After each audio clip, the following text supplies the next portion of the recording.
Hi there, back to my channel. In today's video, I'm going to show you how to turn on auto restart on a Samsung phone step by step. Open the settings menu. This is the main place where you can manage and control all system related options on your device. Once menu, scroll down and look for the device care option and open it.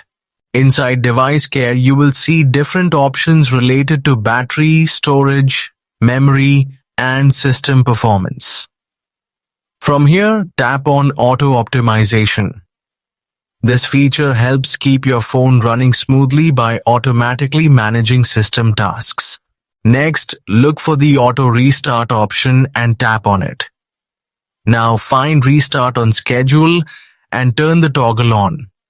After enabling it, you can choose the specific day and time when you want your Samsung phone to restart automatically. This is very useful because regular restarts help improve performance, clear temporary files, and reduce system lag. Once you have selected the date and time, tap on Save to confirm your settings. If you found this guide helpful, please don't forget to like, share, and subscribe to my channel.